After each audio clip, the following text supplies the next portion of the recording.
Hello everyone, welcome back to केराज academy. I am Khanika and आज हम बात करेंगे कॉन्स्टिट्यूशन के प्रेसिडेंट्स रूल के बारे में, which is also known as state emergency and constitutional emergency.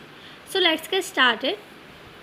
सो क्या ग्राउंड्स हैं इसके इम्पोजिशंस के? So article 355 of Indian constitution ये बताता है कि ये ड्यूटी है सेंटर की। क्या ड्यूटी है सेंटर की? Government of every state is carried on with provision of constitution, right? कि हर स्टेट की गवर्नमेंट प्रोविज़न जो कॉन्स्टिट्यूशन में लेड डाउन है उनके हिसाब से कैरी ऑन करे। Centre takes over the government of state as per article 356। So proclamation किस टाइप से होगी? So article 356 and article 365। तो आर्टिकल 356 में ये बताते हैं कि स्टेट जो है उसमें कॉन्स्टिट्यूशन के प्रोविज़न के हिसाब से काम नहीं किया, इसलिए इमरजेंसी आई। फिर आर्टिकल 365 ये बताता है कि जो डायरेक्शन दी गई थी सेंटर ने वो उसे फॉलो नहीं कर पाए, इस वजह से तो ये लॉफुल होगा प्रेसिडेंट के लिए कि वो इस स्टेट इमरजेंसी लगा सके, right?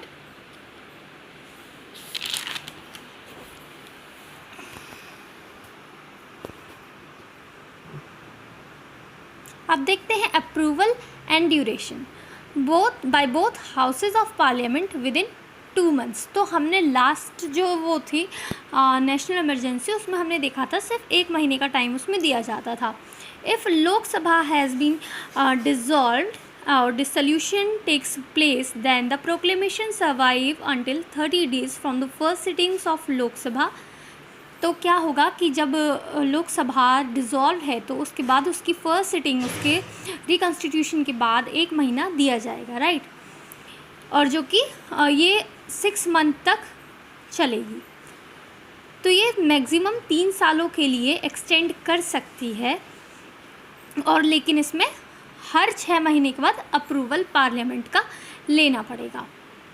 If Lok Sabha dissolutions takes place during 6 months without further continuation, then proclamation survive until 30 days from first sittings of Lok Sabha after its reconstitution। और ये सिंपल मेजॉरिटी से पास होगा। तो हमने नेशनल इमरजेंसी में देखा था कि वो स्पेशल मेजॉरिटी से पास होता था, तो ये सिंपल मेजॉरिटी से पास होता है, means more than 50%। 44th amendment act, उसने कितने सारे चेंजेस किए थे नेशनल इमरजेंसी में। तो इसने एक न्यू प्रोविज़न लाया, रेस्ट्रेंट लगाया इसने on parliament to extend a proclamation beyond 1 year. तो 1 ईयर से ज़्यादा एक्सटेंड करना किसी प्रोक्लेमेशन को, उस पर इसने रेस्ट्रेंट लगाया। Beyond 1 year president's rule can be extended when. तो इसने 2 कंडीशन क्या रख दी? National emergency should be in operation, मतलब नेशनल इमरजेंसी लगी होनी चाहिए, और दूसरा कि इलेक्शन कमीशन ये बोल दे कि इलेक्शन में प्रॉब्लम आ रही है, राइट? लेजिस्लेटिव असेंबली के इलेक्शन में वो डिफ़िकल्टी उसमें आ रही है। और इसका रिवोकेशन क्या है? रिवोकेशन इसका बहुत ही ईजी है, एनी टाइम बाय प्रेसिडेंट कभी भी इसको रिवोक कर सकता है विदाउट पार्लियामेंट्री अप्रूवल, राइट? अब इसके कॉन्सिक्वेंसेस क्या होंगे? He can take up functions of state government. He कौन है? प्रेसिडेंट। वो फंक्शंस ले सकता है स्टेट गवर्नमेंट के। And power invested in governor, और जो पावर वेस्ट करती है गवर्नर में, and other executive authority, right? Power of state legislature are to be exercised by parliament. जो पार्लियामेंट है वो स्टेट लेजिस्लेचर के फंक्शंस को, उनके पावर्स को एक्सरसाइज करेगी।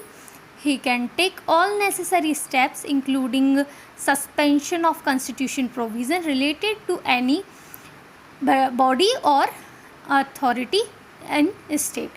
तो वो कॉन्स्टिट्यूशन के प्रोविज़न को सस्पेंड कर सकते हैं रिलेटेड टू एनी बॉडी, कोई ऐसी बॉडी है गवर्नमेंट की या फिर कोई अथॉरिटी है स्टेट के अंदर। State government on behalf of president carries on state administration with the help of chief secretary of state advisers appointed by president. जो स्टेट गवर्नर है वो किसके बिहाफ पे? प्रेसिडेंट के बिहाफ पे स्टेट गवर्नर काम करता है स्टेट एडमिनिस्ट्रेशन के किसकी हेल्प से? चीफ सेक्रेटरी ऑफ स्टेट और advisers appointed by president, right. President dismiss state council of ministers headed by chief minister. तो जो स्टेट काउंसिल ऑफ मिनिस्टर है जिसे कि चीफ मिनिस्टर हेड करते हैं उसको प्रेसिडेंट डिसमिस कर देता है। Because of all such reasons state above article 356 is known as president rule. तो इन सब चीज़ों में हमने ये देखा प्रेसिडेंट का मेन रोल था और उसी से हमें पता चला कि इसको प्रेसिडेंट रूल क्यों कहा जाता है।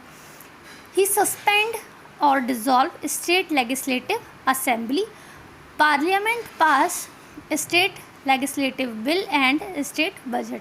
तो जो पार्लियामेंट है वही स्टेट लेजिस्लेटिव बिल और स्टेट बजट को पास करेगी। अब क्या बात है नोट करने वाली, जो स्टेटस है, जो पावर है, position and function. What status, power, position and function of concerned state high court will same. जो हाई कोर्ट के स्टेटस, पावर, पोजीशन वगैरह सब सेम रहेंगे। फर्स्ट टाइम जो ये इम्पोज हुई थी स्टेट इमरजेंसी, ये 1951 में पंजाब में इम्पोज हुई थी। मतलब 1950 में हमारा कॉन्स्टिट्यूशन बना और 1951 में ये इम्पोज भी हो गई। Since 1950 president rule have been imposed more than 100 occasion, right, even on arbitrary political reasons. Janata Party जो थी 1977 में उसने प्रेसिडेंट रूल इम्पोज किया 9 स्टेट्स में जहाँ पे कांग्रेस पार्टी पावर में थी। और जब कांग्रेस पार्टी पावर में आई उन्होंने दोबारा से 9 स्टेट पर प्रेसिडेंट रूल लागू किया जहाँ पर जनता पार्टी की गवर्नमेंट थी। तो ये आर्बिट्रेरी पॉलिटिकल रीजंस क्या हैं, ये यही है, राइट। सो B.R. अम्बेडकर ने ये होप किया था कि जो drastic power confirmed by article 356 would be a last resort, ये एक आखिरी ऑप्शन होगा and be a dead letter. So जो डेड लेटर उन्होंने कहा वो डेडली वेपन बन गया। 38 अमेंडमेंट ऑफ कॉन्स्टिट्यूशन, इसमें ये बताया गया आर्टिकल 356 उसको चैलेंज नहीं किया जाएगा किसी भी कोर्ट में, जो कि डिलीट किया गया 44 कॉन्स्टिट्यूशन अमेंडमेंट के द्वारा, जिसमें कहा गया जो सेटिस्फेक्शन है प्रेसिडेंट का under article 356 is not beyond judicial review. मतलब इसका जुडिशियल रिव्यू किया जा सकता है और ये किसी भी कोर्ट में चैलेंज किया जा सकता है। फिर एक केस आया SR बॉम्बई, जिसमें कि ये बताया, जो कि 1994 का था, जिसमें ये बताया गया जो president rule is subject to the judicial review. जो प्रेसिडेंट रूल है उसका भी जुडिशियल रिव्यू किया जाएगा। Satisfaction of president must on relevant material. तो ये रेलेवेंट मटेरियल होना चाहिए उसका सेटिस्फैक्शन, और उसके सेटिस्फैक्शन का बर्डन जो है वो सेंटर पे लाई करेगा। Power of court to restore the dismissed state government. जो पावर है उसके पास, जो कोर्ट है उसके पास पावर है कि वो रिस्टोर करे डिसमिस स्टेट गवर्नमेंट को। Secularism is the basic structure. जो सेक्युलरिज्म है वो एक बेसिक स्ट्रक्चर है, और कोई स्टेट गवर्नमेंट अगर एंटी सेक्युलर पॉलिटिक्स करती है, अगर किसी एक धर्म के लिए वो ज़्यादा फेवरेबल है या फिर ज़्यादा पॉजिटिव है उसके लिए, तो ये कहीं ना कहीं बेसिक स्ट्रक्चर का उल्लंघन होगा, और इस बेस पर भी प्रेसिडेंट रूल लगाया जा सकता है, right. Powers of article 356 is exceptional power should be use only to meet the requirement of time. तो लास्टली ये बता दिया गया कि ये जो आर्टिकल है ये एक एक्सेप्शनल पावर है जो कि रिक्वायरमेंट ऑफ टाइम, मतलब ज़रूरत आने पर ही यूज़ करना है, राइट। सो आज के लिए बस इतना ही। लाइक, शेयर एंड सब्सक्राइब अगर पसंद आया हो तो, और ना पसंद आया हो तो अनलाइक करें। Bye bye.